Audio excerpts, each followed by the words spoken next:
পুতুলটির চোখ ছিল না, তবুও সে তাকাতো খুবই অদ্ভুত এবং ভয়ঙ্করভাবে। রিনির বয়স মাত্র 7 বছর। দিনাজপুর শহরের এক পুরনো বাড়িতে মা বাবা ও দাদুর সঙ্গেই থাকতো সে। বাড়িটি ছিল ইংরেজ আমলের, লাল ইট, কাঠের দরজা আর ঝুলন্ত সিঁড়ি। রিনির জন্মদিনে তার দাদু হঠাৎ একটি পুরনো কাঠের পুতুল উপহার দিল। পুতুলটি ছিল খুবই অদ্ভুত এবং ভয়ঙ্কর, কাঠের তৈরি, কিন্তু মানুষের গঠনের।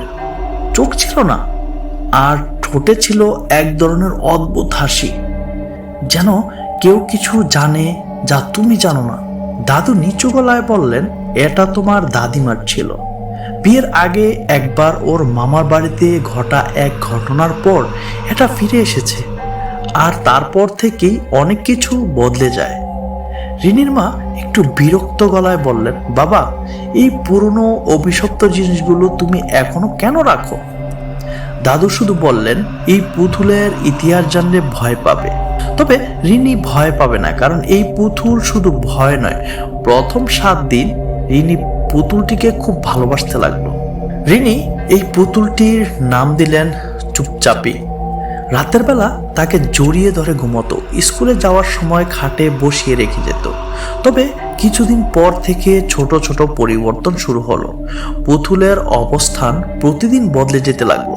মাঝরাতে রিনি বিছানায় বসে কাঁদতো, অথচ সকালে কিছু মনে থাকতো না।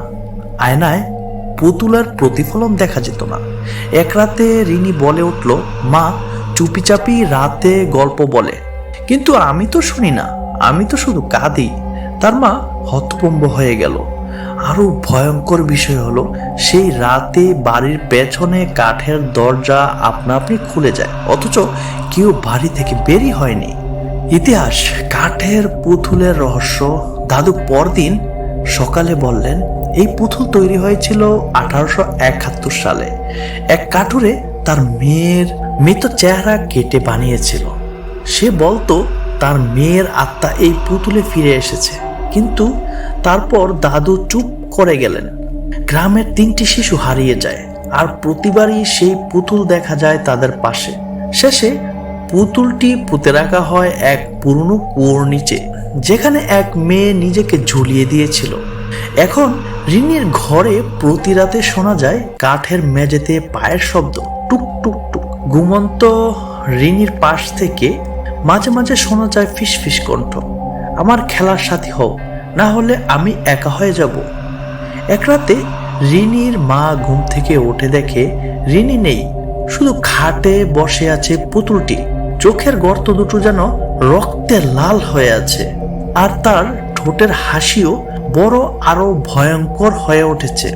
বন্ধুরা, পরবর্তী পর্বে থাকছে 1871 সালে সেই কুয়ো, আর হারিয়ে যাওয়া 3টি মেয়ের সাথে কি হয়েছিল, কিংবা রিনি ঘরে নেই কেন, কি হয়েছে রিনির সাথে।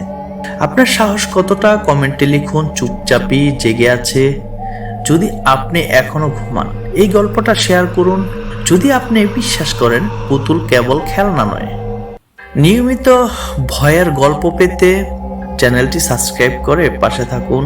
খুব শীঘ্রই আসছে পরবর্তী ভিডিও। ততদিন পর্যন্ত ভালো থাকুন, সুস্থ থাকুন। আল্লাহ হাফেজ।